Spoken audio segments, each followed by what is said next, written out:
අපේ අත්තලා මුත්තලාට තිබුණේ හේ න්‍යායවල්. අපේ අපොච්චලාගේ කාලේ වෙනකොට ඒවා අක්කර ගානට බැස්සා. අපෙනුත් පස්සේ දැන් අලුත් කාලේ පරිජස් දෙක තුනක ඉඩම් කෑල්ලක් වෙලාව. පේන දෙක් මානක යායකින් ගෙතගත්තු දේ කොහොම හොයන්ටද මන්ද ආයිබෝවන්.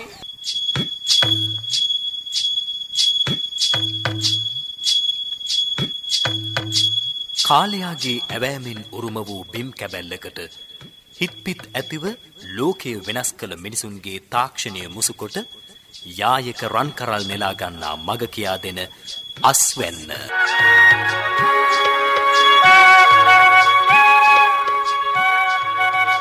කෘෂිකර්ම දෙපාර්තමේන්තුවේ ගුවන්විදුලි ගොවි සේවාවේ මහනුවර ඒකකය කඳුරට ගුවන්විදුලියෙන් සිකුරාදා උදේ 8න් ආරම්භෙන හෝරාව වෙන්කොට කැත්තට උදැල්ලට හිතැත්තන් වෙනුවෙන් ඉටු කරන විසල් මෙහෙවර අස්වැන්න කෘෂිකාර්මික වැඩසටහන හැම සිකුරාදාවකම පෙරවරු 8 සිට 9 දක්වා අස්වැන්න.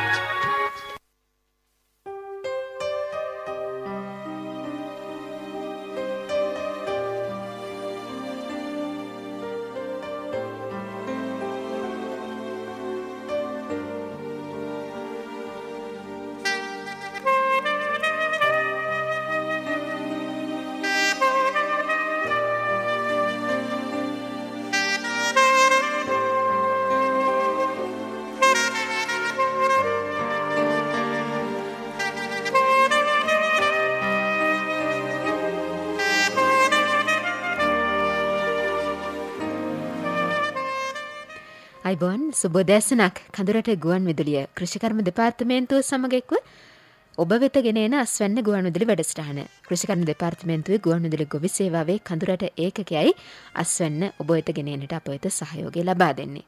කෘෂිකර්ම දෙපාර්තමේන්තුවට කෘෂිකර්ම අමාත්‍යාංශයට විශේෂ අවධානයක් රටේම යොමු වෙලා තියෙන කාල සීමාවක් ඉදිරියේදී මතුවෙතයි සැලකෙන වර්තමානයේ එහි ආරම්භක අවධියේ පසුවන ආහාර අර්බුදය, ලෝක ආහාර අර්බුදය මෙවැනි තත්ත්වයක් යටතේ කෘෂිකර්ම දෙපාර්තමේන්තුවට විශාල වගකීමක් පැවරෙනවා.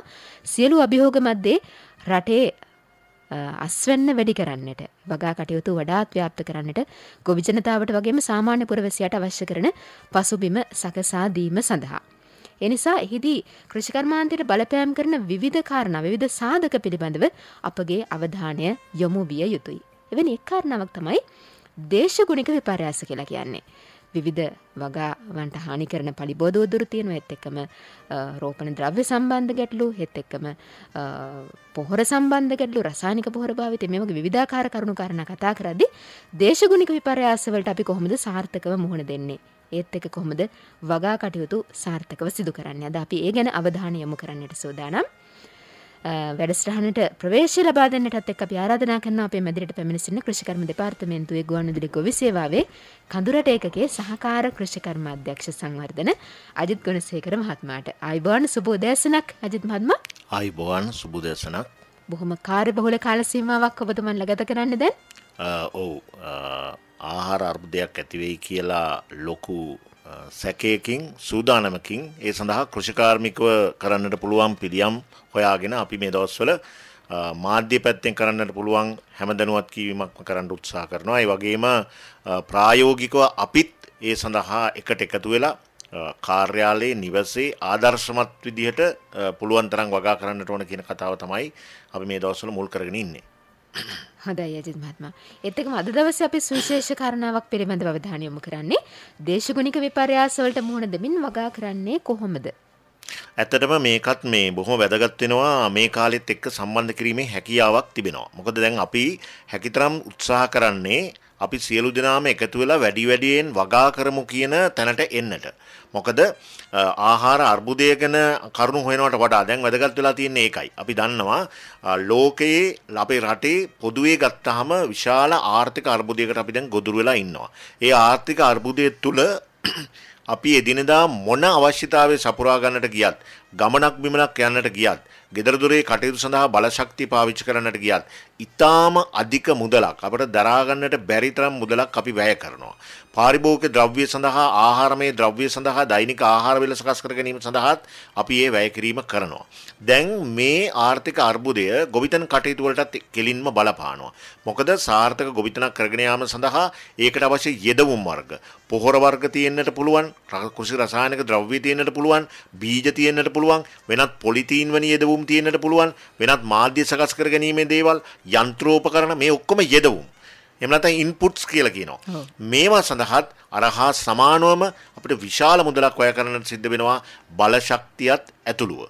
දැන් මෙවන් තත්ත්වයක් යටතේ අපි තවත් මුහුණ දුන්න ගැටලුවක් තමයි ප්‍රතිපත්තිමය තීරණයක් මත මීට සෑහෙන කලකට ඉහතදී කාබනික පොහොර වලට මුල් තැන දෙමින් ගොවිතැන කටයුතු කිරීම සඳහා යම්කිසි පෙළඹුමකට අපේ ගොවි ජනතාවට යම් බල ගැන්වීමක් කළා. ඒක රජයේ ප්‍රතිපත්තියක් වශයෙන් ගත්ත තීරණයක්.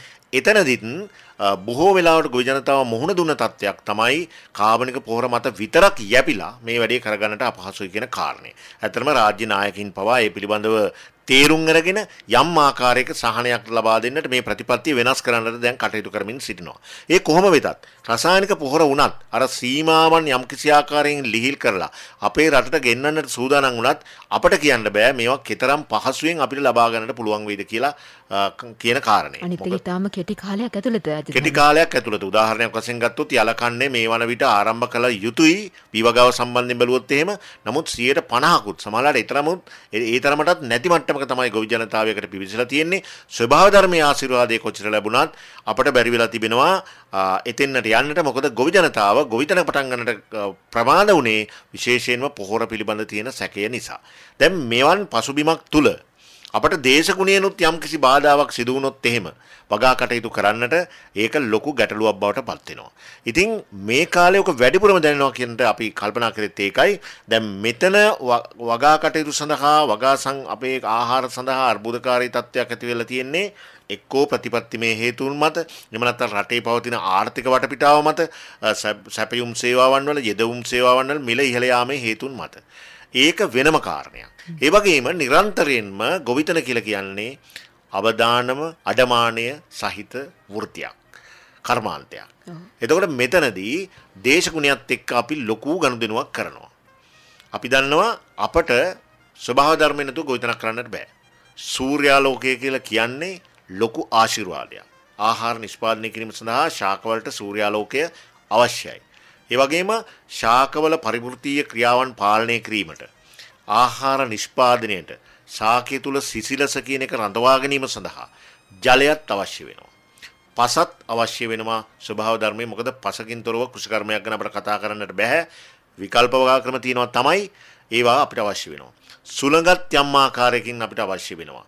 මේ සෑම දෙයක්ම එකතු කරගෙන තමයි අපි සාර්ථක ගොවිතැනක් කරන්නේ. හැබැයි දේශගුණය කියන එකේ ඇති වෙනවා හදිසි වෙනස් වීම. අපි බලාපොරොත්තු වෙන්නේ නැති විනාශකාරී දේවල්. දැන් ජලය අපිට ප්‍රයෝජනවත් තමයි. රන් දියවර අපිට ප්‍රයෝජනවත්. හැබැයි ගම් වතුරෙන් වෙන්නේ අපිට හානියක්.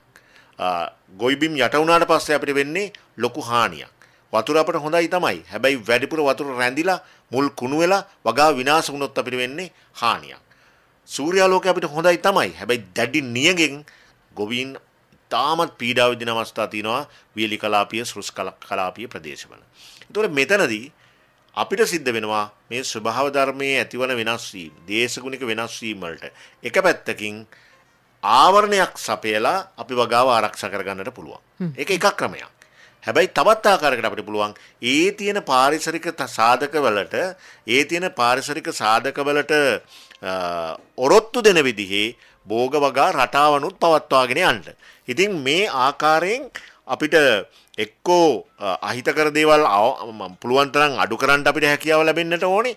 එහෙම නැත්නම් අපට ඒ අහිතකර බලපෑම් තුලින් ඇතිවන පාරිසරික වෙනස් වීම වලට ඔරොත්තු දෙන භෝග වගා රටාවන් තුලින් අපි මේ වගා කටයුතු පවත්වාගෙන යන්න ඕනේ. ඉතින් අද ඒක නිසා අපි අවධානය යොමු කරා දේශගුණය කියලා කියන්නේ මොකක්ද? ඒ තුලින් ඇතිවන වෙනස් වීම කොහොමද කෘෂිකර්මාන්තයට බලපාන්නේ? ඒ බලපෑම සඳහා අපි කටයුතු කරන්නට ඕන කොහොමද කියන කාරණේ. ඒක නිසා අපි අද මැදිරියේදී මෙහෙම කතා කරනවත් එක්කම අපි දැන් මාතලේ පැත්තට ගිහිල්ලා මේ පිළිබඳව විශේෂඥ උපදෙස් විචාරයක දෙන්නට ඕන ගීතානි ඒ සඳහා සූදානමින් සිටිනවා අපේ ගුවන්විදුලි ගොවි සේවාවේ නියෝජිතයෙක්. හොඳයි අජිත් මහත්මයා වෙනදා අපේ මැදිරියට පැමිණෙන අපේ හිතවතෙක් දුමින්ද වික්‍රමනායක මහත්මයා කෘෂිකර්ම දෙපාර්තමේන්තුවේ ගුවන්විදුලි ගොවි සේවාවේ කඳුරට එකකේ තාක්ෂණික සහායක දුමින්ද වික්‍රමනායක මහත්මයා අද මාතලේ ඉඳන් අපිත් එක්ක සම්බන්ධ වෙනවා. තවත් සම්පත්දායකෙක් සම්බන්ධ කරගෙන මම හිතන්නේ වැඩසටහනට තවත් අරුත්බර බවක් සහ ප්‍රායෝගික අත්දැකීම් එකතු කරගෙන කතා කරන්න ලැබෙන කදිම අවස්ථාවක් කියලා අපි හිතනවා. එහෙමනම් අයිබෝන් සුබෝදෑසනක් දුමින්ද මහත්මයා. අයිබෝන් සුබෝදෑසනක් දීතානි මහත්මයා ඔබටත් අජිත් මහත්මයාටත් ඒ වගේම අපේ අස්වැන්න වැඩසටහන සජීවීව ශ්‍රවණය කරන අපේ ශ්‍රාවක හිතවතුන් සියලු දෙනාටත් ආයුබෝවන් සුබ උදෑසනක් කියලා ප්‍රාර්ථනා කරනවා. ඇත්තෙන්ම මේ මොහොතේ මාතලේ ප්‍රදේශයේ සිට මාත් සමග රැඳී සිටිනවා මහයිලුප්පල්ලම ශ්‍රේෂ්ඨ භෝග පර්යේෂණ හා සංවර්ධන ආයතනයේ පාංශු හා ජල කළමනාකරණ අංශයේ සහකාර කෘෂිකර්ම අධ්‍යක්ෂ පර්යේෂණ චමිල පෙරේරා මහතා. අපි චමිල පෙරේරා මහතා ආයුබෝවන් සුබ උදෑසනක්. සුබ උදෑසනක් වේවා. හොඳයි චමිල මහත්මයා අපි අද අස්වැන්න අපේ කෘෂිකාර්මික වැඩසටහන කඳුරට සේවයේ ඔස්සේ සජීවීව විකාශය වන වැඩසටහනේ අද මාතෘකාව විදියට තෝරගෙන තියෙන්නේ මේ දේශගුණය වෙනස් වෙනකොට වගා කරන්නේ කොහොමද කියන කාරණය සම්බන්ධයෙන්. විශේෂයෙන්ම අපි දන්නවා මේ දේශගුණික වෙනස් වීම සහ කෘෂිකර්මය අතර නිරන්තරයෙන්ම අන්තර් සම්බන්ධයක් පවතින කාරණයක්. විශේෂයෙන්ම අජිත් මහත්මයා සඳහන් කළා වගේම මේ ආහාර අර්බුදයකට මුහුණ දීමට ඉදිරියේදී සිදුවන බවට අනාවැකි පළවෙමින් පවතින කාල සීමාවක අපි කොහොමද මේ දේශගුණික වෙනස් වීමුත් එක්ක අපේ කෘෂිකාර්මික කටයුතු කරගෙන යන්නේ. මේ සඳහා දේශගුණික වෙනස් වීම එක්ක කෘෂිකාර්මික කටයුතු වලට කොහොමද බලපාන්නේ? ඒ වගේම දේශගුණික විපර්යාස මගහරවාගෙන කටයුතු කරන්නේ කොහොමද කියන කාරණේ සම්බන්ධයෙන් තමයි ඔබත් සමග සාකච්ඡා කිරීමට බලාපොරොත්තු වෙන්නේ. ඒක නිසා මම මුලින්ම ඔබතුමාගෙන් දැනගන්න කැමතියි ඇත්තටම මොකක්ද මේ දේශගුණික විපර්යාසයක් කියලා හඳුන්වන්නේ? ඔව් දුමින්ද මහත්මයා ඇත්තටම සරලව කියනවා නම් අර්ථ දැක්වීම කීපයකින් සරලව අපි කියනවා නම් දේශගුණික විපර්යාසයක් කියලා කියන්නේ පැවති දේශගුණික රටාවේ සිදුවන දිගුකාලීන වෙනස් වීම. උදාහරණයක් විදිහට අපේ උෂ්ණත්වයේ පැවතුණු තත්ත්වයන් ඊළඟට වර්ෂාපතන රටාව සුළං හැමීමේ රටාවන්ගේ සිදුවන වෙනස් වීම තමයි බොහොම සරලව ප්‍රකාශ කරොත්. ඒතර මෙම දේශගුණික විපර්යාස ස්වභාවිකව සිද්ධ වූ සිද්ධි. නමුත් වර්ෂ 1800 විතර පස්සේ ඇතු කාර්මික පුනරුද්ධනයත් සමග විශේෂයෙන්ම ඔය ඉන්ධන දහනයවන් ඒ කියන්නේ අපි කියන්නේ ගල් අඟුරු එමත් නැත්නම් ඛනිජ තෙල් ස්වභාවික වායුන් වගේ දහනය වීම ඉන්ධන ලෙස භාවිතවම ඉතා ශීඝ්‍රයෙන් වැඩි වුණා. ඉතින් මේවා වැඩි දහනය එහෙම නැත්නම් භාවිතයේ වැඩි වීමත් සමගම වායු ගෝලයට හරිතාගාර වායුන් අධික ප්‍රමාණ වලින් එකතු වුණා. මොනවද මේ හරිතාගාර වායුන් කියන්නේ? Carbon dioxide, methane, nitrous oxide වගේ වායු.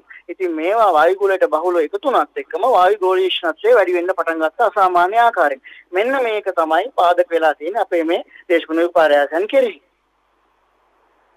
හොඳයි චමිල මහත්තයා මේ ඊළඟට මම දැනගන්න කැමතියි දැන් මේ අපේ රටේ ශ්‍රී ලංකාවේ පවතින සාමාන්‍ය දේශගුණික රටාව මොන ආකාරයේ දේශගුණික රටාවක්ද පවතින්නේ? කොයි විදිහේ වර්ෂාපතන රටාවක්ද? මේ පිළිබඳව තොරතුරු දැනගන්න කැමතියි. හොඳයි. ඇත්තටම දැන් ශ්‍රී ලංකාව කියන්නේ අපි දන්නවා ඝර්ම කලාපීය රටක්. ඒ කියන්නේ සමකයට ඉතාමත්ම ආසන්නයෙන් තියෙන රටක්. එතකොට අපේ දේශ දෙවනත රටට හම් වෙන වාර්ෂික වර්ෂාපතනයේ ව්‍යාප්තිය අනුකූලව අපේ රට ප්‍රධාන දේශගුණික කලාප තුනකට බෙදෙනවා. ඒ කියන්නේ වාර්ෂික සාමාන්‍ය වර්ෂාපතනය මිලිමීටර 2500ට වැඩි කලාපයේ තෙත් කලාපයේ විදිහට මිලිමීටර 1750ට අඩු කලාපයේ වියලි කලාපයේ විදිහටත් මේ දෙක අතර ඒ කියන්නේ මිලිමීටර 1750යි 2500 අතර වාර්ෂික වර්ෂාපතනයක් ලැබෙන කලාපයේ අතරමැදි කලාපයේ විදිහටත් බෙදාවෙන් කරලා තියෙනවා. මේට අමතර වශයෙන් මුහුදු මට්ටමේ සිට ඇති උස අනුව තව කලාප තුනකට බෙදා දක්වනවා. මුහුදු මට්ටමේ සිට මීටර 300ට වඩා උසින් අඩු ප්‍රදේශ 4 විදිහට මුහුදු මට්ටමේ සිට මීටර 900ට වඩා වැඩි ප්‍රදේශ කඳු රට කලාපයේ විදිහට මේ දෙක අතර කියන්නේ මීටර 300 සහ 900 කියන අතර උච්චත්වයෙන් යුතු කලාපය මැද රට විදිහට ප්‍රධාන විදිහට බෙදලා වෙන් කරනවා. ඉතින් මේ ප්‍රධාන බෙදීම් දෙකට අමතර වශයෙන් වර්ෂයක් තුල ලැබෙන වර්ෂාපතනයේ ව්‍යාප්තිය සැලකිල්ලට ගනිමින් මේ කාරණා සියල්ල සැලකිල්ලට ගනිමින් අපේ රට කෘෂි පාරිසරික කලාප 46කට බෙදා වෙන් කරලා තියෙනවා. එතකොට මෙන්න මේ කෘෂි පාරිසරික 46 කියන සංකල්පයක් වැදගත් වෙනවා. ඒ හා සමගාමීව අපි ගත්තොත් එහෙම ලංකාවේ ක්‍රියාත්මක වන ප්‍රධාන වර්ෂාපතන යාන්ත්‍රණ 4ක් දක්නට ලැබෙනවා. එම යාන්ත්‍රණ 4න් පළමු අන්තර් මෝසම් වර්ෂාව සහ නිර්දිග මෝසම් වර්ෂාව කියන යාන්ත්‍රණ දෙකෙන් යලකන්නේත් දෙවන අන්තර් මෝසම් සහ ඊශාන දිග මෝසම් වර්ෂාව මත පදනම් වෙලා මහ කන්‍යාත් විදිහට අපේ ලංකාවේ ප්‍රධාන වගා කන්‍යාන් දෙකක් දක්නට ලැබෙනවා. හොඳයි. ඒ වගේම සහකාර කෘෂිකර්ම අධ්‍යක්ෂතුමනි දැන් අපේ රටේ මේ කෘෂිකර්මාන්ත එහෙම නැත්නම් අපේ රටේ මේ භෝග නිෂ්පාදනය කෙරෙහි මේ දේශගුණික විපර්යාස වලින් සිදුවන අහිතකර බලපෑම් මොනවද?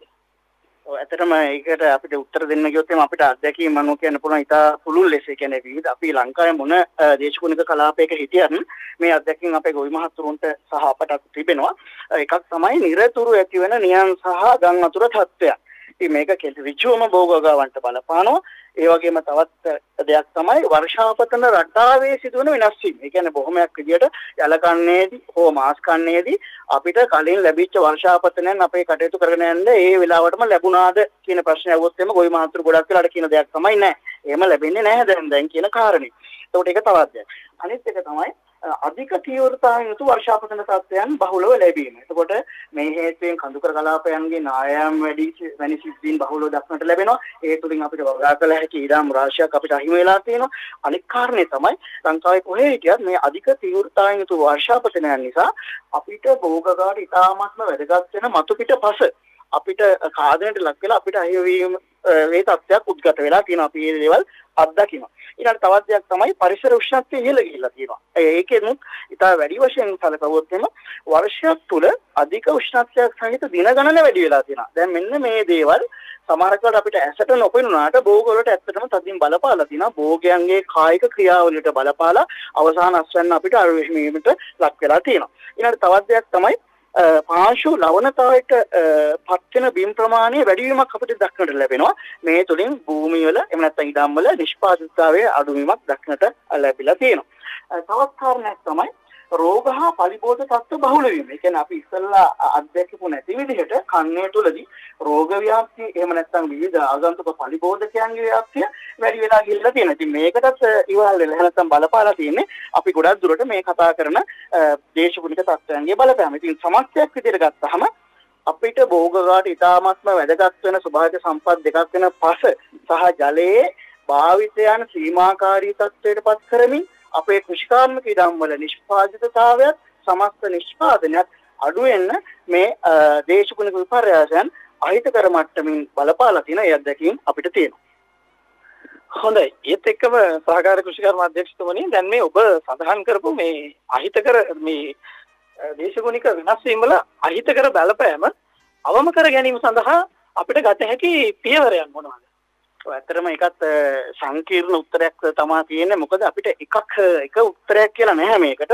එහෙම නැත්නම් විවිධ තාක්ෂණයන් එහෙම නැත්නම් ප්‍රැක්ටිසස් එහෙම නැත්නම් අපි කියනවා භාවිතයන්ගේ සංකලනයක් අනුගමනය කිරීමෙන් තමයි අපිට ඇත්තටම ඉරසාර උත්තරයක් මේකට හොයන්න පුළුවන් වෙන්නේ.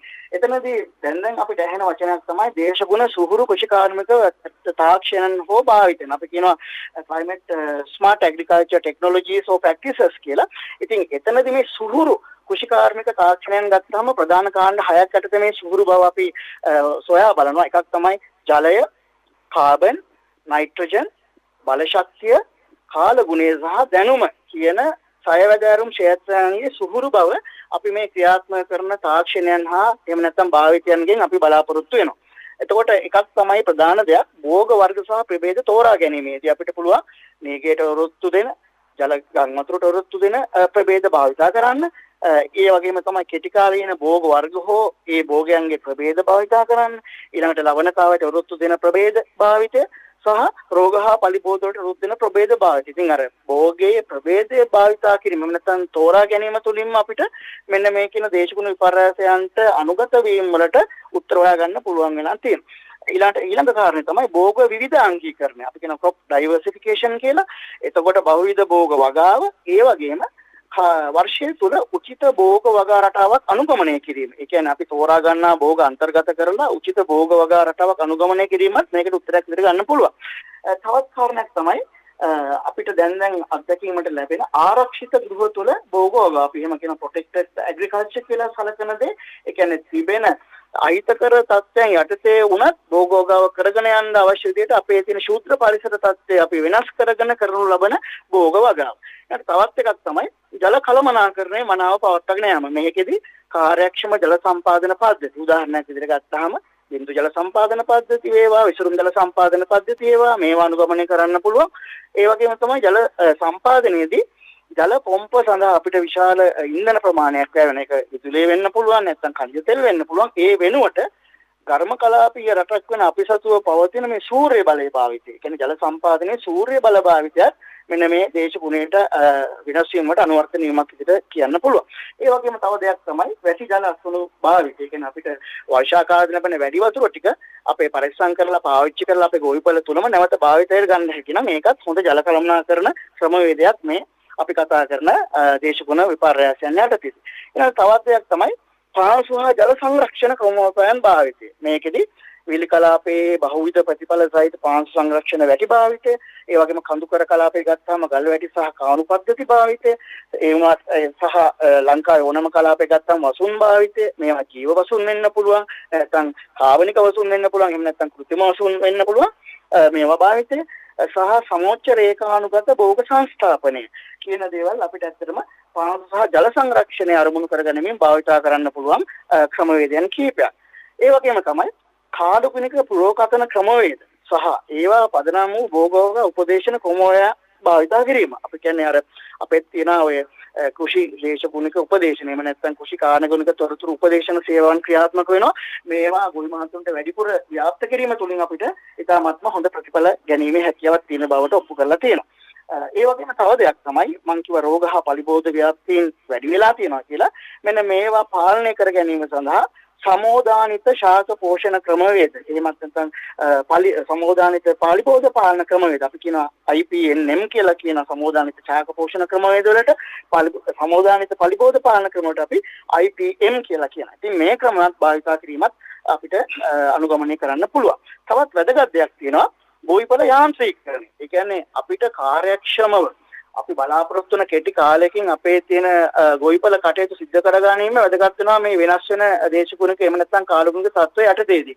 මේකෙදි යාන්ත්‍රීකරණය කිරීම තුළින් අපේ කාර්යක්ෂමතාවය කියන අඩු කාලෙකින් අපේ කාර්යයන් කරගන්නට යොමු වෙන්න පුළුවන් මේ යාන්ත්‍රීකරණයත් එහෙම නැත්නම් ෆාම් මෙකනයිසේෂන් කියන දේත් අපිට භාවිතා කරන්න පුළුවන් මේ අපි කතා කරන දේශගුණ විපර්යාස වලට අනුගත වීම කෙරෙහි. ඉතින් සාරාංශගත කරලා කිව්වොත් එහෙම අපේ භාවිතා කරන පස සහ ජලය සංරක්ෂණය කරගනිමින් ආර්ථිකව වාසිදායක වන ආකාරයෙන් සිදු කරන තිරසාර භෝග වගාවක් තමයි ඇත්තටම මේ අපි සුහුරු කෘෂිකාර්මික පිළිවෙත් කියලා කියන්නේ. මේක අපිට පාවිච්චි කරන්න පුළුවන් මේ දේශගුණික විපර්යාසයන්ගෙන් කෘෂිකර්මයට සිදුවන බලපෑම අවම කර ගැනීම සඳහා. හොඳයි මම හිතන්නේ ඉතාමත් හොඳ පැහැදිලි කිරීමක් කරා අපේ මේ මහලුපැලම ශේෂ්ඨ භෝග පරීක්ෂණ හා සංවර්ධන ආයතනයේ පාංශු හා ජල කළමනාකරණ අංශයේ සහකාර කෘෂිකර්ම අධ්‍යක්ෂ පර්යේෂණ චමිල පෙරේරා මහතා. ඔබතුමාට ඉතාමත් බෙහෙවින් ස්තුතිවන්ත වෙනවා මේ අවස්ථාවේදී. ස්තුතියි. හොඳයි ගීතානි මහත්මිය අස්වැන්න වැඩසටහනේ ඉදිරි කටයුතු කරගෙන යාමට අවස්ථාව ලබා දෙමින් අපි මාතලේ ප්‍රදේශයේ සිට සමුගන්නවා. බොහොම ස්තුතියි වෙනවා. හොඳයි බොහොම ස්තුතියි දුමින්ද වික්‍රමනායක මහත්මයා ඔබතුමන්ටත් ඒත් එක්කම ඔබතුමා සමගින් සම්බන්ධ වුණු අපේ ඒ මහත්මයාටත් බොහොම ස්තුතිවන්ත වෙනවා. සෙනට සවන් දෙන ඔබට ඊටම වැදගත් පණිවිඩයක් හිතට එකතු කරගන්න පුළුවන්කම ලැබෙන්නට ඇති ඒ කාරණාත් එක්ක. උදේ 8:25යි දැන් වෙලාව අපි කෙටි විරාමයක් ලබා ගනිමු. දේශගුණික විපර්යාස වලට මුහුණ දෙමින් අපි කොහොමද වගා කටයුතු සාර්ථකව සිදු කරන්නේ? අද එහා සම්බන්ධයෙන් අප සාකච්ඡා කරමින් සිටින්නේ අස්වැන්න වැඩසටහන තුළ.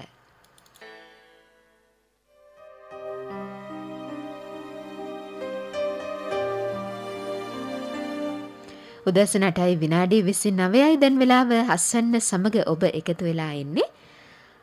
දේශගුණික විපර්යාස වලට අපි මුහුණ දෙන අතර කොහොමද වගා කටයුතු සාර්ථකව සිදු කරන්න ඊට අනුගතව වගා කටයුතු සාර්ථකව කරගෙන යන්නට අපි විවිධ ක්‍රම පිළිබඳව සාකච්ඡා කරනවා. මතුවිය හැකි අභියෝග අවදානම් සාගතත්වයන් අපි ජයගත යුතු එතෙන්දී දේශගුණික විපර්යාස එහිදී වගාවන්ට මතුවිය හැකි එක්තරා අභියෝගයක් කොහොමද ඊට සාර්ථකව මුහුණ දෙන්න අපි ගැන කතා කරමින් ඉන්නේ. අජිත් මහත්මයා දැන් කලින් අපේ දුමින්ද මහත්මයාත් එක්ක සම්බන්ධ වුණා. අපේ මහත්මයාත් කිව්වා මේ පාංශු ජල සංරක්ෂණය පිළිබඳ යම් කාරණා පිළිබඳ අවධානය යොමු කළා. අපි කතා කරත් අජිත් මහත්මයා දේශගුණික විපර්යාසවලට අනුගත වෙමින් කරන විකල්ප වගා ක්‍රම එතෙන්දිත් පාංශු ජල සංරක්ෂණයට වැඩි වැදගත්කමක් හිමි වෙනවා.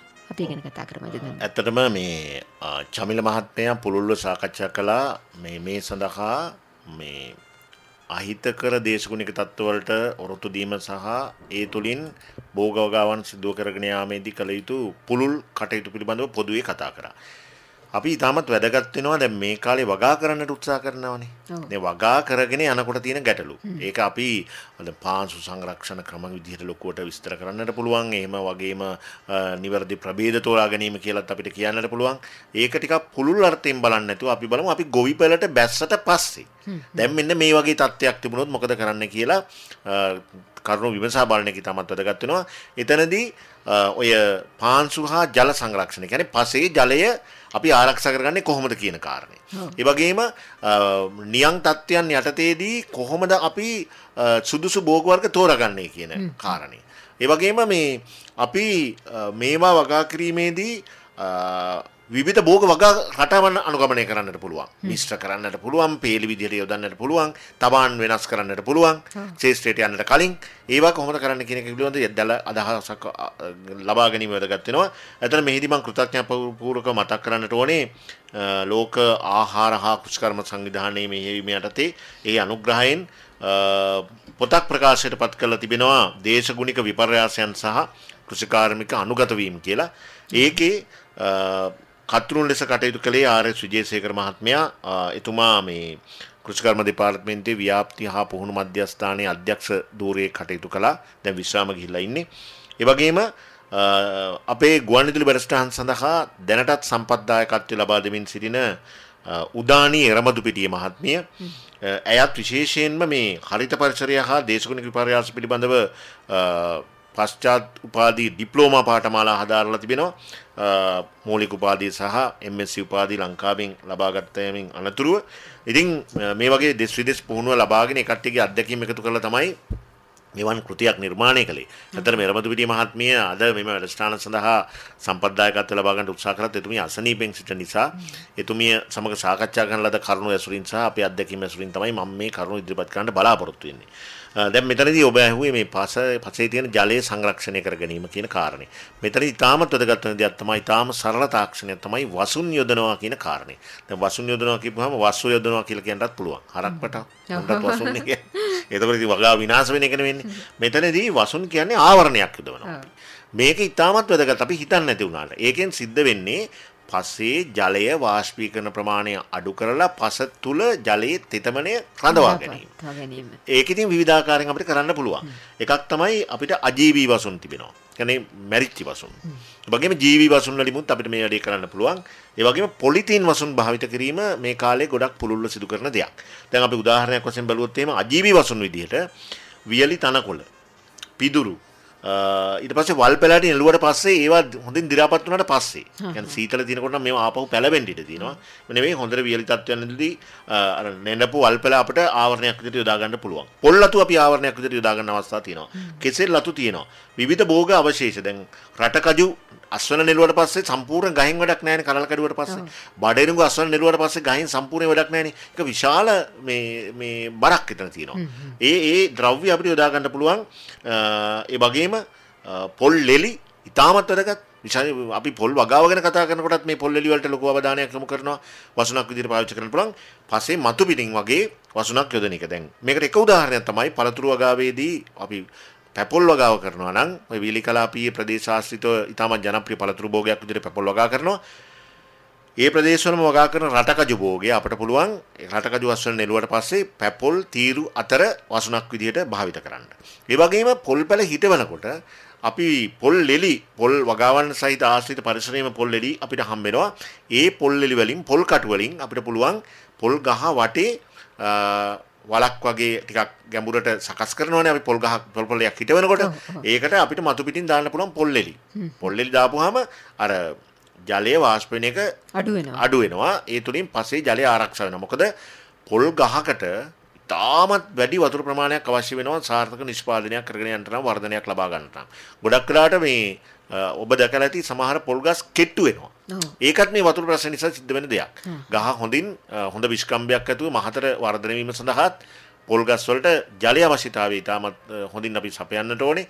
ඒ සඳහා පසේ ජල සංරක්ෂණයක් අපිට සිදු කර ගැනීම සඳහා ඒ පැලය අවට පොල් පැලය අවට අපිට පොල් එලි වගේ දේවල් යොදන්නට පුළුවන්. අදින් මම සාමාන්‍යයෙන් පොල් පැලයක් පිළිබඳ කතා කරද්දී කතරම් දුරට වැඩෙනකන් මේ විදිහේ විශේෂ ආරක්ෂණ වැඩපිළිවෙලක් ක්‍රියාත්මක කරන්න අවශ්‍යයි. මෙහෙමයි. සාමාන්‍යයෙන් පොල් ගහක් හිටවනකොට ටිකක් තද පසක් නම් අපි අඩි 3 වලක් තමයි කපන්නේ. මේක ටිකක් ලොකු වලක්. එතනදී අපි පොල් වල කපනකොට මුලින් මතු පිටපස් වෙන පැත්තකටත් ඇතුලේ තියෙන පස් වෙන පැත්තකටත් දාලා ඊළඟට කිලෝ 25ක් විතර හොඳ කොම්පෝස්ට් පොරත් සමග මතු පිටපස් කලවම් කරලා පොල් වලට දාලා පුරවනවා. මේ පස් වලින් පිරෙන්න කලින් අපිට ස්තර 3ක් විතර පොල් එලි තට්ටුවක් දාන්න පුළුවන් මේ වල ඇතුළට. මේ වල රෝපණය කිරීමේදීම අනුගමනය කරන කරුණු. ඒක උඩ අතර අර නැමක් වගේ උඩ අතරෙන්ට දාපුවම තමයි ජලය අර දාන ජලය රඳා පැවැත්වන්නත් සිද්ධ වෙන්නේ. ඒක යට ඒ වල කපලා පස් ඉවත් කරාට පස්සේ පතුලෙම තට්ටු 3ක් විතර මෙහෙම පොල් ලෙලි තට්ටුවක් දානවා. ඒක තමයි පහසුවෙන් අපිට හොයාගන්න පුළුවන් අමුද්‍රව්‍ය. ඊට පස්සේ තමයි අර පොහොර සමග පස් මිශ්‍රණය මිශ්‍ර කරලා සාමාන්‍යයෙන් වලේ මේ පස්ස සම්පූර්ණයෙන් පිරෙවුවට පස්සේ ඔය වැස්සක් දෙකක් යනකොට මේ වල ටිකක් පාල්ලයට පාත් වෙනවා. මොකද අලුතෙන් පස් පුරව පස්නේ. එහෙම වුණාට පස්සේ තමයි පොල් පැලේ හිටවෙන එක හොඳ. ඒ පොල් පැලේ මැදින් හරියට හිටවනවා. හිටෙව්වට පස්සේ හරියට පොල් පැලේ රෝපණය වෙන කොටස මට්ටමට වගේ පොල් ගෙඩිය පහළට දාලා ඊට පස්සේ මේකට වටෙන් ආවරණයක් දාලා අපිට මේක කරගෙන යන්න පුළුවන්. පොල් පැල සිදුවීමේදී වැඩිපුරම අපිට ආරක්ෂා කර වතුර සැපීම දිගටම කරන එක හොඳයි වීලි කාලගුණ තත්ත්වයන් වලදී. ඒකේ කිසි ප්‍රශ්නයක් නැහැ. සතුන්ගෙන් ආරක්ෂා කර ගැනීම තමයි පොල් පැලවල තියෙන ලොකුම ගැටලුව වෙලා තියෙන්නේ. මොකද මේ අපි අද හිටවුවනම් හෙට ඇදගෙන යන්න පුළුවන්. නැත්නම් වෙලාවට අර පොළව හාරගෙන යන සත්තු ඒකේ අර මදේ කෑමේ අවශ්‍යතාවය සඳහා හානි කරනවා. ඌරෝ ඉතාමත් තදින් පහර දෙනවා. ඉතින් මේවට වැටවල් ගැසීම ඊළඟට පොලිතීන් වලින් ආවරණය කිරීම වැනි බාධක යොදනවා. ගොඩක් වෙලාවට මේ ඉහළ පහළ අපි බැරල් එකක් ගත්තොත් ඒක කටපැත්ත සහ අඩිය පැත්ත කපපු බැරල් අපි ඒ පැලේට යොදනවා. ඒක සෑහෙන සාර්ථකයි. වියදමක් යනවා.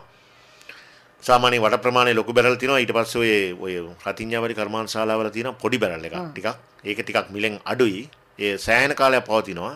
ඒක තියලා ඒක ආවරණය කරපුවම වටින් හානි කිරීම අඩුයි. හැබැයි ඒක ඌරවිලා ගැහුවොත් බැරල් එකත් පිසික්ක වෙනවා. ඒකින්ද ඒකටත් ආවරණයක් මේකටත් ශක්තියක් දෙන්න ඕනේ. දැන් ඕනෑම වගාවක් කරද්දී මෙන්න පොල් වගාව විතරක් නෙවෙයි අපි විශේෂම අවධානය යොමු කළ යුත්තේ මේ වනසතුන්ගෙන් සිදුවන හානි වළක්වා ගන්නට. කොච්චර අපි තාක්ෂණික උපක්‍රම දැම්මත් වනසතුන්ගෙන් වෙන හානිය ලොකු ප්‍රශ්නයක් ඇති. විශාල දෝම් ප්‍රමාණයක් පිරිවැයක් යොදලා කරන වගාව අන්තිමේදී අර ගොවියාගේ සුසුම් වලින් විතරක් කෙලවර වෙනවා නේද? කෙලවර වෙනවා. ඒකයි. ඉතින් අර අන්තිමේට අපි අස්වැන්න නෙලා ගන්නකම් වසර 2-3ක් බලාගත්තත් වැඩක් නැහැ නේ. අන්තිම මොහොතේ විනාශ වෙනවනේ. එතනින් එහාට වැඩක් නැහැ නේ. අර ලබාගත්ත එතකන් ලබාගත්ත සතුට විතරයි. ඉතින් ඔබ මතක් කරපු එක ඉතාමත් වටිනවා. අර පොල් එලි භාවිත කිරීම පිළිබඳව මට කතා කරන්න පුළුවන් වුණේ ඔය පොල් වගාවේදී ඕක අපි අනුගමනය කරන හින්දා. අනික තමයි මම අර පොලිතීන් ගැන කිව්වා. මේක එළවලු සහ පළතුරු වගාවන් දෙකේම ඉතාමත් කාර්යක්ෂමව යොදා ගන්න පුළුවන් බොහොම සාර්ථක ක්‍රමයක්. අපි යම් කිසි පළලකට සකස් කරන ලද පාත්ති මතු පිට පොලිතීන් එක සම්පූර්ණයෙන් අතුරනවා. එතකොට අපිට ඒක මේ සිදු කිරීම පුළුවන් සමහර වෙලාවට පාත්ති ආවරණය කරලා අර කාණුව පැත්තට එක්ක එන විදිහට අතුරන්නටත් පුළුවන්. මේ සඳහා විශේෂ පොලිතීන් තියෙනවා. ඇත්තටම ගේජ් එක ටිකක් වැඩි ඒවා. ඒතකොට මේ පොලිතීන් එකෙන් ආවරණය කරලා අපි අර පැල සිටුවන පරතරයට අපිට පුළුවන් ඉහලින් කපලා විවෘත කරගන්න. එතකොට වෙන්නේ සම්පූර්ණයෙන්ම පස ආවරණය වෙනවා. මේකෙදී අපි මූලික වශයෙන් බලාපොරොත්තු වෙන්නේ ජලය සංරක්ෂණය කර ගැනීම, වාෂ්ප වීම අඩු කිරීම, වියලි කලාවේ ප්‍රදේශවලට ඉතාමත් හොඳයි. දැන් ඔය කොමඩු වැනි වගාවන් සිදු කිරීමේදී මේකෙන් අමතර වාසිත සිද්ධ වෙනවනේ. අපිට නිකම්ම තේරෙනවා මේක වල් මර්ධනයක් සිද්ධ වෙනවා. ඊළඟට පැහැදිලිවම දැන් ජලය සංරක්ෂණය වීම වාෂ්ප වීම අඩු වෙනවා. වල් මර්ධනයක් වගේම තවත් එකක් තමයි දැන් ඔය කොමඩුවනි වගාවන් වලදී පස ආශ්‍රිතව මේ ගෙඩි උනත් දැවටිලා තිබීම හේතු කොටගෙන දිලීර රෝග වැනි දේවල් වලට පාත්‍ර වීමේ වැඩි අවස්ථාවක් සිද්ධ වෙනවා. ඒ වගේම යාන්ත්‍රික හානි ගෙඩි වලට ඇති වෙන්නත් පුළුවන් නේ. සමහර වෙලාවට පොළවත් එක තට්ටු වෙලා තිබීමෙන් සමහරට සත්තු ඇතුල් වෙන්නත් පුළුවන්, නරක් වෙන්න පුළුවන්, ඒ පැත්තේ වර්ණය වෙනස් වෙන්න පුළුවන්. මේවා වළක්වා ගැනීම සඳහා මේක අපිට වාසියක් වෙනවා. මේකෙන් සිද්ධ වෙන්නේ වතුර සපයන කාලය අපිට ඉතිරි කරගන්න පුළුවන්. ඒතකොට ජලය භාවිතය අඩු වෙනවා. ඒක අර පරිමස්මෙන් කටයුතු කරන්න පුළුවන් අවස්ථාවක්. ඒ වගේම තමයි තවත් අවස්ථාවක් තියෙනවා මේ පළතුරු භෝග සඳහා පොල්ලෙලි වලලන එක. ඒ කියන්නේ පළතුරු භෝගයක් කියලා කියන්නේ බහුවාර්ෂික භෝගයක්. මේක වසර ගණනාවක් තිස්සේ පවත්වාගෙන යන දෙයක්. ඒ වගේම මේ වගේ මුල් පද්ධතිය එළවලු වල වගේ නෙවෙයි ගැඹුරට විහිදෙනවා. ඒක නිසා ක්‍රමක්‍රමයෙන් සෑහෙන කාලයක් පසින් ජලය සපයා ගැනීම සඳහා ජලය රඳා පැවැත්මක් අවශ්‍ය වෙනවා. ටිකක් පසේ අභ්‍යන්තරයේ එළවලු වලට වගේ ටිකක් මතු පිට ස්තරවල නෙවෙයි.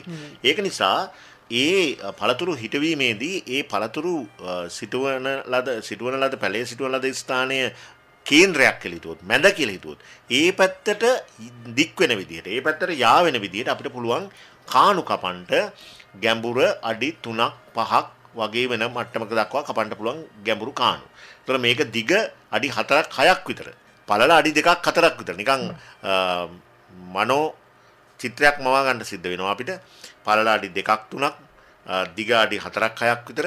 ඒ වගේම ගැඹුර අඩි 3ක් 5ක් විතර වෙන කාණුවක් කියලා හිතන්නකො. මේ කාණු හරියට අර අරය තියෙන්නේ අපි වෘත්තයක් කරනවාම අරය මැද සිට විහිදෙන්නේ පරිදියට. ඒ ආකාරයට තමයි අර පැලේ දෙසට දිස් වෙන පැලේ දෙසට එල්ල වෙන ආකාරයට කාණු කපන්නේ. ඒ කියන්නේ මේක කරන්නට ඕනේ අර මුල් පවතින සීමාවෙන් එහා. මොකද නැත්තම් මුල් වලට හානි වෙනවනේ. ඒ කාණු කපලා ඒ වගේ පොල්ලෙලි අපිට පුළුවන් අතුරන්ට ඉස්රෝම පොල්ලෙලි වල තියෙන අර කෙඳි ගතිය උඩට හිටින්න ඊට පස්සේ ආයේ ඒවා වැහෙන ආකාරයට. ඊට පස්සේ පස් වලින් වහලා දාපුවම දැන් මේකට වර්ෂාවෙන් හරි මොකෙන් හරි කවදා හරි වැටෙන වතුර ටික ඇතුලේ රඳා පවතිනවා. කොහු පොල්ලෙලි වලට උරා ගැනීමෙන් සෑහෙන කාලයක් රඳා පවතිනවා. පොල්ලෙලි තට්ටු කීයක් විතර එහෙම තැබීම තට්ටු ඒක දැන් අපි කිව්වනේ ගැඹුරක්. ඔව්. ඒ අඩි 3ක් 5ක් විතර ගැඹුරක්. ඒ ගැඹුර අපිට වෙනස් කරගන්නට පුළුවන් මේ පසේ තියෙන ස්වභාවය අනුව. එතකොට අපිට මේ ඒ හා සමානව පොල්ලෙලි අතුරන්න පුළුවන් උඩට එනකම්ම. පළතුරු අතු වලට වගේ. මේක එක සැරයක් කරපුවම කන්නෙන් කන්නට කර ඉන්න ඕනෙත් නෑනේ. පස්සේ ජල පැවැත්ම සඳහා හොඳ පාංශු පරිසරයක් අපි හදලා තියෙන්නේ. මෙට්ටයක් වගේ. පස ඇතුලේ. උඩින් මේ පස් ටිකක් දාලා වහන්න පුළුවන්. ඒ විදිහට කරන්න පුළුවන්.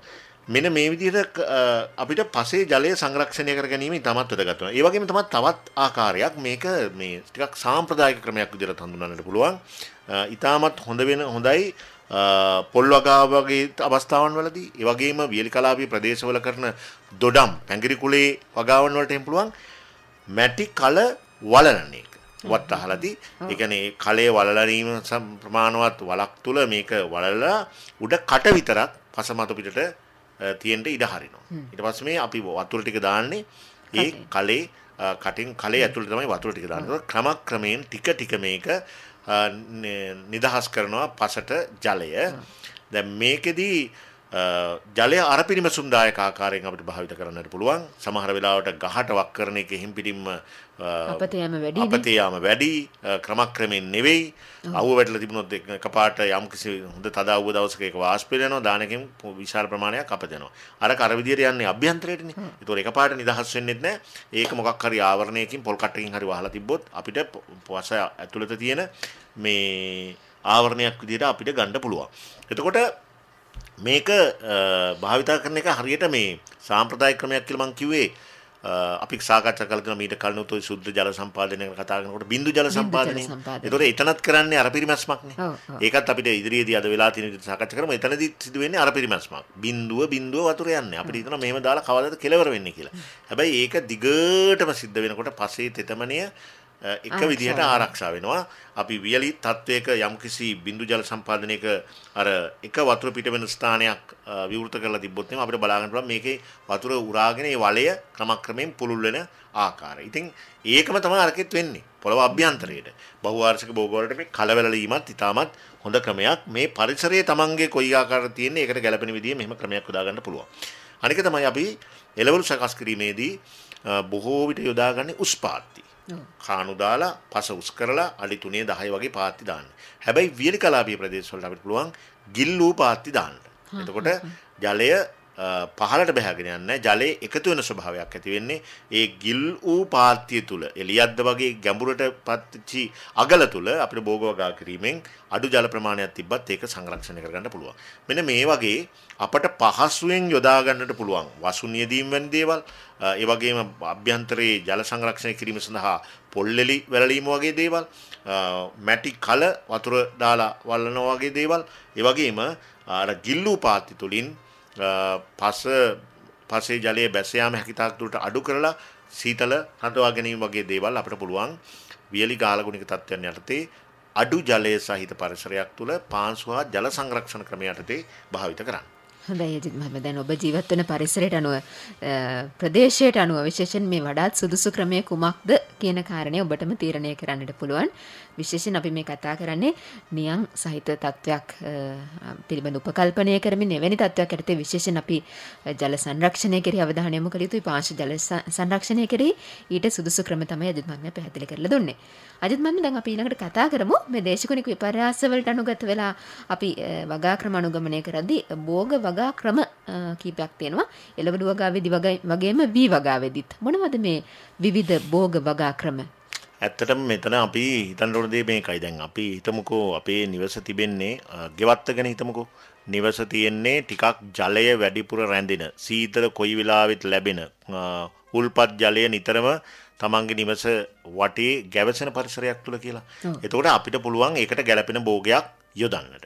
ඒ වගේම ඒ කියන්නේ ජලය ප්‍රිය කරන භෝගයක් ඒ තැන් වලට අපිට යොදන්නට පුළුවන්. ගෙදර තියෙන භූමියේ ස්වභාවය අනුව සමහර තැන්වල ජලය වැඩිපුර බැස යන තැනක් වෙන්නට පුළුවන්. සමහර තැන්වල අර වගේ ජලය වැඩිපුර එකතු වෙන තැනක් වෙන්නට පුළුවන්.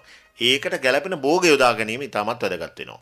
ඊළඟට දැන් පසේ තියෙන ජලයෙන් උපරිම ප්‍රයෝජන ලබා ගන්නට නම් අපි මේ පසේ ඕනම තැනක යම්කිසි භෝගයක් ස්ථාපිත කිරීමේ හැකියාව තියෙනවා. එළවලු වගාවේදී මේක ඉතාමත් පහසුවෙන් කරන්න පුළුවන්. පලා වගාවක් අපි කරනවා නම් පලා වගා කිරීම සඳහා ලොකු ප්‍රශ්නයක් නැහැනේ උස පිළිබඳව. අපිට පුළුවන් ඉතාමත් අලංකාර ආකාරයකට අපි මේ යම්කිසි ආකාරයක අර භූමි අලංකරණයකුත් යෙදෙන විදිහට විවිධ පාටින් යුක්ත පලාවන්ගෙන් මුළු භූමියම පුරවන්න. ඉතාම අලංකාර බදුන් යොදා ගන්න පුළුවන් මල් පුවච්චි වුණත් එහෙම ඒ තරම් වියදමක් කරන්න නොහැකි නම් අර අපිට පොහොර මලු ඒ සඳහා යොදා ගන්න පුළුවන් නේද? කිලෝපය සහල් මලු විකල්ප ක්‍රම තියෙනවා. ඔව්. එතකොට දැන් එතනදී අර මේ පසත් උපරිම ඵලදායීතාවයකින් ප්‍රයෝජනට ගන්න පුළුවන්. පසේ තියෙන තෙතමනයත් උපරිම ප්‍රයෝජනයකින් ඵලදායීතාවයට අපිට ගන්න පුළුවන්. ඒ වගේම තමයි තීරු ලෙස වගා කිරීම. මේකත් ඉතාමත් වැදගත් වෙනවා. අපි ඇත්තටම මීට මාස ගානකට කලින් අපි මෙහෙදිත් කතා කරලා ඒ ගොවි මහත්මයාත් අපි වැඩසටහනට සම්බන්ධ කරගත්තා. ඔහුගේ තිබෙන වගාව කෘෂිකාර්මික වනාන්තරය. ඒ කියන්නේ එතන අපිට කියන්න බෑ ගොවිපලක්ම කියලා. අපේ ඒ වගාවීමට ගියාම දැනෙන්නේ හරියටම වෙලාවකට දැනෙනවා අර නුවරළියේ හග්ගල මල්වත් ඇතුළට ගියාට පස්සේ නිකන් গুপ্ত පරිසරයක් තියෙනවා සීසලි පරිසරයක්. ගිහින් තියෙනවා. හරි. ඒක තමයි වෙනස් පරිසරයක් නේද? නිහඬ බව, අඳුරු බව, නිකන් මේ බොහොම වෙනස් ලංකාව නෙවෙයි වගේ. ලංකාවේ නෙවෙයි වගේ. එතකොට ඒ වගේ ගතියක් එනවා. මේ එප්පාවල වියලි කලාපේ. ඒක ඇතුළට ගියාම දැනෙන ස්වරූපේ. ඊළඟට සමහර වෙලාවට නිකන් පොකුණු වගේ සහිත ටිකක් ජලයේ වැඩිපුර රැඳෙන කුඹුරු ආශ්‍රිත පරිසරයක ස්වභාවයක් අපිට දැනෙනවා. ඒ වගේම අපිට වෙලාවකට නිවර්තන තෙත්කලාපී වනාන්තරයක ස්වභාවයක් දැනෙනවා. හැබැයි ඒ පරිසරය සම්පූර්ණයෙන්ම පිරීලා තියෙන්නේ භෝග වගාවන්ගෙන්. ඇතැම් වෙලාවට කෙසෙල් වගාවක්, සමහරලාට සෙවන අපිට ලබා දෙන මැහි භෝග පද්ධතියක්, සමහරට පේලියට තියෙන පොල් වගාවක්, ඒ පොල් වගාව අතර ඉඟුරු කහවණි වගාවක්. ඒ වගේම ජලයේ වැඩිපුර රැඳෙන අර ලියදි ආශ්‍රිතව ඔහු ඇතැම් වෙලාවට වී වගාවක් කරනවා. මේ වනාන්තරය ඇතුලේ. එතකොට එතන සිද්ධ කරලා තියෙන්නේ කාබනික පොහොර 아무තුවෙන් දාන්න දෙයක් නැහැ. භෝග වලින්ම ඒ පස පෝෂණය වෙලා භෝග මාරුව තුලින් පාචයේ තියෙන පෝෂක ද්‍රව්‍ය සඳහා තරංගයක් ඇති නොවන අලංකාර වගා පද්ධතියක්. ඒ තැනට ගැළපෙන විදිහට ඔහු උපරිම ඵලදායීතාවයකින් යුක්තව ඒක පාවිච්චි කරනවා. ඒක ගොවිපලක් පැහැදිලිවම. ගෙවත්තක් නෙවෙයි. ගෙවත්තකට උනත් අපිට මේ වැඩේ කරන්න පුළුවන්. අපිට තියෙන ඉඩෙන් උපරිම ප්‍රයෝජනය ගන්න. අපිට දැන් පුළුවන් කැන්ඩි ඇන්ඩ් හෝම් ගාඩන්ස් කියන සංකල්පයෙන් පාවිච්චි කරන්න පුළුවන් ඕනෑම තැනක. ඔව්, එතන පරතරයක් ගැන, ප්‍රභේදයක් ගැන, අස්වනු නෙලන කාලයක් ගැන, බිම් සකස් කරන කාලයක් ගැන කාලසටහනක් නැහැ. හැමදාම හරිත වර්ණය තමයි අපිට දකින්න ලැබෙන්නේ. ඉතින් තිරසර්වකුත් තියෙන හැමදාම භෝගයක් තියෙනවා. ඒ භෝගය අස්වන නෙලා ගත්තට පස්සේ තවත් වගාවක අස්වන නෙලන්නට සූදානම්. මේ අඛණ්ඩ පැවැත්මක් තියෙනවා. ඔව්, අන්න ඒක තමයි. ඒ අඛණ්ඩ පැවැත්ම සඳහා අනිවාර්යයෙන්ම මේ භෝග කළමනාකරණය සඳහා අපිට තවාණක් පවත්වා ගැනීම, එකක් ඉවර වෙනකොට තව බීජ ටිකක් ගෙදර තියා ගැනීම, වේලලා ආරක්ෂාකාරීව නැත්නම් ෆ්‍රිජ් එකේ හරි නැත්නම් වෙනම ආකාරයකට පැල සමූහයක් අපිට තියාගන්න එක අපිට ඉතාමත් වැදගත් වෙනවා. ඊළඟට අර තීරු ආකාරයට වගා කරනකොට අපිට හිතා ගන්න පුළුවන් කෙසෙල් වගාවක කෙසෙල් පේලි දෙකක් අතරතුර අපිට අන්නාසි වගේ වගාවක් යොදා ගන්න පුළුවන්. මේකෙන් මේ කියන්නේ මේ වතුර හරවහර වෙනවා කියන එක නෙවෙයි. පොළවේ තියෙන තෙතමනියෙන් උපරිම ප්‍රයෝජනයට ගැනීම සඳහා. ඒක කෘෂිකාර්මික භාවිතා කිරීම සඳහා අපි උපරිම භෝග ඝනත්වයකින් යුක්තව වගාව පවත්වාගෙන යනවා. අනික තමයි අපි වීවගාව සම්බන්ධයෙන් බලපුවාම. නිතරම අපි කියනවානේ යල කන්නේ පටන් ගන්නකොටත් කිව්වා, මහ කන්නේ පටන් ගන්නකොටත් කිව්වා වැස්සත් සමග බිම් සකස් කරන්න. ඔව්. වැස්සත් සමග බිම් සකස් කරන්න කියලා කියන්නේ ඉදිරියේදී වියලි තත්ත්වයක් ආවොත් මහාවාරි කර්මාන්තයේ තියෙන ප්‍රදේශවල නම් වැවේ තියෙන වතුර ටික පස්සේ මදි වෙයි. ඒතකොට බගාවේ පීදීගෙන එනකොට අවශ්‍යම කාලේ වතුර නැති වෙයි. ඒක නිසා වැස්සත් එක්ක බිම් සකස් කරගත්තොත් අපිට වතුර මුර දෙක තුනක් එතනින්ම ඉතිරි කරගන්න පුළුවන්. ඒකෙන් ඉදිරියේදී තමන්ට වතුර ගන්න තියෙන ජල පෝෂකයේ වතුර ටික වගාවේ අවසාන කාලයේදී අර පිරිමැස්මෙන් පාවිච්චි කරන්න පුළුවන්. ඒක ඉතාමත් වැදගත් වී වගාවේදී වර්ෂාවත් සමග වගාව ආරම්භ කිරීම. ඊළඟට අපි නිතරම කතා කරන පැරෂුට් තාක්ෂණය. පැරෂුට් තාක්ෂණයේදී අපි පරිසරයට ඔරොත්තු දෙන යම් මට්ටමකට වැඩුණු මුල් පද්ධතියක් සහිත පස් කොටසකුත් එක්ක තමයි පැලය විසික් කරන්නේ සකස් කරපු ක්ෂේත්‍රයට. එතකොට මේකට යම් ආකාරකින් ඔරොත්තු දීමේ හැකියාවක් තියෙනවා අඩු වතුර ප්‍රමාණයකදී වුවත්. ඒ වගේම අපි මේකේ වතුර බැඳීම කිදු කරන්නේ ටික දවසක් ගියාට පස්සේ. අපි පැරෂුට් තවාන තුලින් පැල විසික් කරන්නට කලින් සම්පූර්ණයෙන්ම වතුර බැහැරට ඇරලා තමයි දවසකට පස්සේ පැල විසික් කරන්නේ. එතකොට මොකද වතුර තියද්දි පැල විසික් කරපුවම පැල ස්ථාපිත වෙන්නේ නැහැ නේ හරියට. ඒවා හරහා වැටෙන්න පුළුවන්. ඒ ආකාරයට අපිට සතියක් විතර ගියාම යම් මට්ටමකින් අපිට පැලට හිටවන්න පුළුවන්. එතකොට ඒ තවත් එකක් තමයි වීවගාවේ තියෙනවා ඒකාන්තර තෙත්තා වියලි ක්‍රමය කියලා එකක්. ඒ කියන්නේ වතුර දෙනවා වතුර අඩු කරනවා. වතුර දෙනවා වතුර අඩු කරනවා. එතනදී වීවගා ක්ෂේත්‍රයේ එස්ලෝන් බටයක් අපි බලලා තියෙනවා. වටේට සිදුරු සහිතව ඍජුව වලනවා එස්ලෝන් බටයක්. අපිට නිරීක්ෂණය කිරීමට PVC බටයක් අපි වලනවා. එස්ලෝන් කියපුවම වෙලඳ නමක් නේද? PVC බටයක්. ඕන නොෝන් එකක් කමක් නෑ. හරි. අපි කියන්නේ අර බාටා සෙරෙප්පු කියනවා වගේ. එතකොට දැන් මෙතනදී අපි කරන්නේ අර මේ සාමාන්‍යයෙන් වතුර ක්ෂේත්‍රයට ඕනෑ කියලා තීරණය කරන්නේ අර අපි දැන් බටයකින් මැනගන්න පුළුවන් නේ අභ්‍යන්තරේ. ඒකේ වීවගා භූමියේ පස මතු පිට සිට සෙන්ටිමීටර් 15කට වතුර බහැලා තිබ්බොත් ඔන්න දැන් වතුර සපයන්න ඕන කින් තත්ත්වෙන් තමයි ඉන්නේ. ඒතකොට අපි වතුර හරවන්න ඕන. නිකන් වතුර හරවල වැඩක් නැහැ කියලා කියන්නේ. දැන් මේ මැනගැනීමේ ක්‍රමවේදය කොහොමද? පුළුවන් අපිට පුළුවන් මේ මොකක් හරි කෝදුවක් ඇතුළට දාන්න. ලකුණු කරපු මොකක් හරි එකක්. තෙඟුරන්ට ප්‍රශ්නයක් නැති එක. වානේ කුරුලක් හරි දාන්න පුළුවන්. ඒතකොට අභ්‍යන්තරයෙන් අපි දාන්න. ඒතකොට ඒක වතුර තියෙන මට්ටම අපිට තීරණය කරගන්න පුළුවන්. දැන් පැලසහිත අවස්ථාවන් වලදී අපි මේකට මේ වී වපුරලා ගොයම්පල සෙන්ටිමීටර් 10ක් විතර උස වුණාට පස්සේ අපි මේකට වතුර සති දෙකේදී විතර බඳිනවා. ඒ කියන්නේ වතුර මේකේ තියන්න හරිනවා. ඒතකොට දැන් ඊට පස්සේ මල් පිපීම ආරම්භයේ සිට සති දෙකකදී ආයෙත් සෙන්ටිමීටර් 5ක් විතර උසට වතුර අපිට අවශ්‍ය වෙනවා. අර පැල කාලේදී අර විදිහට සති දෙකකදී විතර ඕනේ. ඊට පස්සේ මල් පිපීම ආරම්භ වුණාම අපිට වතුර ඕනේ. ඒ විදිහට වතුර ඕන වෙලාවට උඩට වතුර උස්සනවා. වතුර අවශ්‍ය නැති වෙලාවට පහළට යන්න අරිනවා. සෙන්ටිමීටර් 15 වෙනුත් පල්ලෙහාට භූගත ජල මට්ටමනේ ඔය පෙන්වන්නේ. ඇයි සිදුරු සහිත බටයක් නේ යට තියෙන්නේ. භූගත ජල මට්ටම අපිට බලන්න බෑනේ උඩින්. අර බටය ඇතුළට පිරෙන වතුර මට්ටම කොච්චරද ඒ ගාන තමයි පස්සේ වතුර තියෙන්නේ කියලා ගැඹුර අපිට තීරණය කරන්න පුළුවන්. ඒ වගේ උපක්‍රමයක් තුලින් අපිට මේවා කරන්න පුළුවන්. දැන් අර සමතලාභිමුඛ තමයි ඔක වඩාත් සාර්ථක වෙන්නේ නේද? දැන් භූමියේ එක් ස්ථානවල උස් පහත් භවයේ විශාල වෙනසක් තියෙනවා නම් අපිට සාමාන්‍යයෙන් මේක මේ අපිට හිතමුකෝ අපිට යායක් තියෙනවා කියලා බෑවුමක. ඒ බෑවුමේ එක කුඹුර එක ලියද්දක මේක මේ බටේ දැම්මා කියලා හරියන්නේ නැහැ. ඔබ කියන ආකාරයට. ඒ ස්ථානවල උස් පහත් බව වෙනස් වෙන ආකාරයට ඒ ස්ථානවල ස්ථානගත කරන්න ඕනේ වෙන ඕනේ. සාමාන්‍යයෙන් අපි ලියද්දක් හදන්නේ එක මට්ටමකට එන්නනේ. අපි හිතමු හෙල් මලුවක වුණත් ඒතකොට ලියද්දි හදන්නේ එක ලියද්දක් එක මට්ටමකට තියෙන්නේ. ලියද්දක් සාමාන්‍යයෙන් අනිත් වගාවන් වගේ බෑවුම් නැහැ. ඒතොර ඒ එක මට්ටමේ තියෙන ලියද්දි කීපයකට එක සැරයක් බටයක් අල්ලපුවාම අපිට හිතා ගන්න පුළුවන් මේ මට්ටමේ මේ ගන්නට තියෙනවා කියලා. ඊට පහළින් තියෙන කුඹරකට නම් අපිට ආයෙ බටයක් අර විදිහට දාන්න වෙනවා. මේක ඉතින් අර මේ ඊටමත් පහසුවෙන් අපිට හොයාගන්න පුළුවන් ක්‍රම. මෙන්න මේ විදිහට අපිට පුළුවන් විවිධ භෝග රටාවන් අනුගමනය කරන්න. හොඳයි අජිත් මහත්මයා දැන් අපිට බොහෝ දේවල් කතා කරන්න තියෙනවා කාල වේලාව සීමිතයි විනාඩි 5ක් විතර ඉතුරු වෙලා තියෙන්නේ.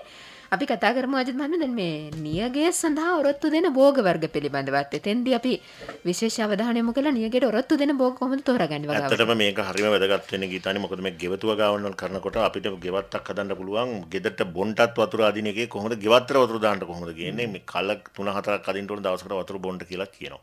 මේ වගේ වෙලාවලදී පුළුවන් තරම් අපි සාම්ප්‍රදායිකව පරිසරයේ හොයාගන්නට පුළුවන් මේ අලුත්ම ප්‍රභේද නෙවෙයි. නියගයට ඔරොත්තු දෙන දේවල් පුළුවන් තරම් අපිට හොයාගන්න උත්සාහ කරන්න ඕනේ. දැන් වී පැත්තින් බැලුවොත් අඩු ජල ප්‍රමාණයකින් වැඩි කාලයක් වතුර දදා ඉන්නේ නැති කෙටි දැන් අපි කන්නේ පහුණාට පස්සේ එහෙම ඒක ටක් ගාලා අස්වැන්න ගැනීමට අපි ටික කාලයකින් නම් මාස 2කමාරි වගේ බී ප්‍රභේද තියෙනවා. ඒ වගේම මාෂ භෝග තියෙනවනේ. මුං උඳු කව්පි වැනි භෝග. මේවා ගොඩක් ජලය ප්‍රිය කරන භෝග නෙවෙයි. හොඳට මතක තියාගන්න අපි අර කන්න දෙකක් අතර අපි තවත් කන්නයක් වගා කරන එක. මෙන්න මේකත් ඇත්තටම නියගයට ඔරොත්තු දෙන භෝගය යොදලා ගන්න පුළුවන් හොඳ වගා ජයග්‍රහණයක්. එක කන්නයක් අවසන් වුණාට පස්සේ ඊළඟ කන්නේ පටන් ගන්නකම් මහා කන්නේ අවසන් වුණාට පස්සේ යල කන්නේ පටන් ගන්නකම් කුඹුරු පසේ තියෙන පෝෂණය තෙතමනේ උපයෝගී කරගෙන අපිට පුළුවන් මුං කව්පි වැනි වගාවක් ඉතාමත් සාර්ථකව යොදන්න. අතිරේක ආහාර භෝග වගාවක්. අතිරේක ආහාර භෝග වගාවක්. ඒක හැබැයි හරියට කාලසටහනට අනුව වගා කරොත් තමයි. ඊළඟ කන්නේට සෑහෙන කාලයක් තව ඉතිරිනේ. ඊළඟ යල පටන් ගන්නට ඉතිරි වෙන කාලය තුල අපිට පුළුවන් ඉතාම සරල භූමි සකස් කිරීමකින් සමහරට අවශ්‍යම නැහැ. ගොයන් කපන්නත් ඉස්සර අපිට පුළුවන් මුංග ටිකක් වපුරන්න. එහෙම නැත්නම් ගොයන් කැපුවට පස්සේ පොඩි අර කොකු නගුල වගේ පොඩි පස්පුරුල් කිරීමකට ලක් කරලා අපිට පුළුවන් මේවා වපුරලා දාන්න. ඒවා අපිට ඊළඟට මාස දෙකක් වගේ ඇතුළත හොඳ අස්වැන්නක් දෙන ප්‍රභේද බවට පත් වෙනවා. ඒකෙන් අමතර විශාල ආදායමක් අද මාෂ භෝගත් හරි ගණන්. අපි හාල් ගන්නවා විතරක් නෙවෙයි පරිප්පු සෝයා මේ පිටරටින් ගෙන හැම දානයක් වර්ගයක් කඩල මොන් සියල්ලක්ම මිලාදිකයි. මිලාදිකයි. ඒක නිසා ගෙවත්තේ ওই මාෂ භෝග පැත්තෙන් බලුවොත් එහෙමයි.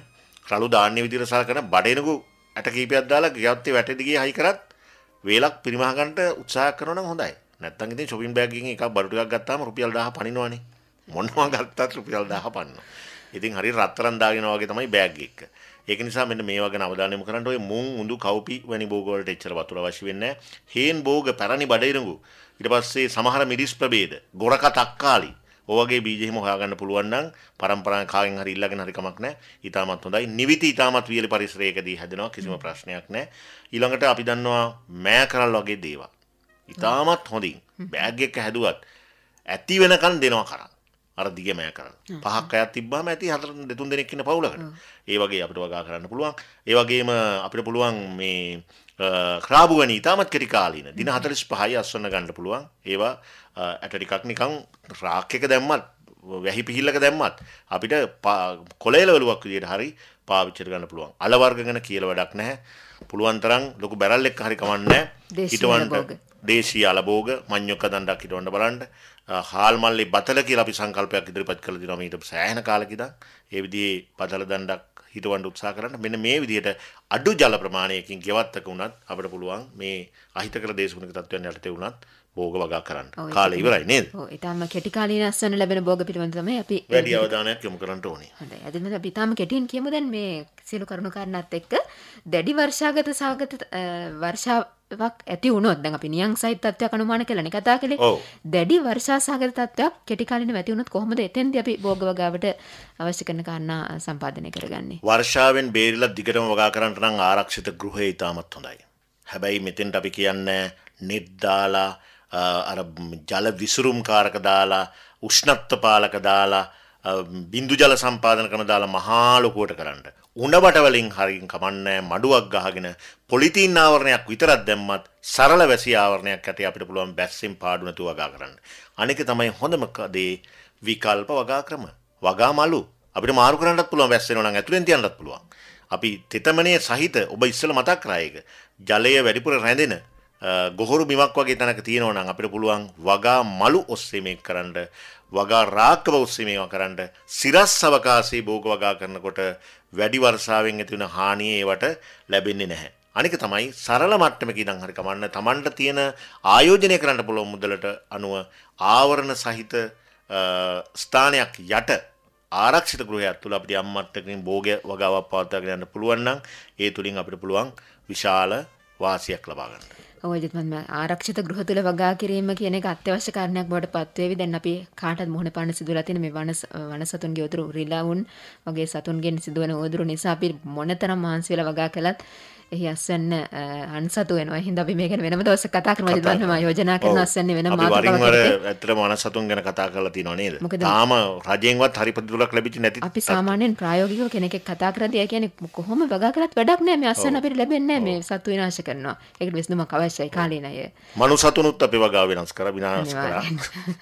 දැන් වන සතුන්ගෙන් බේර ගන්න. සතුන්ගෙන් බේරගත යුතුයි.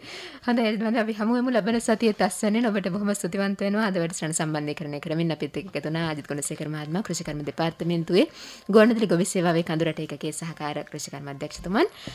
ඔබට අස්වැන්නේ සපිර සුබ සතියක් ප්‍රාර්ථනා කරනවා. මම ගීතානේක නායක අදත් වැඩසටහන නිෂ්පාදනය කළේ කඳුරට සේවයේ සහකාර අධ්‍යක්ෂතුමන් සමන් ජයරත්න මහතා.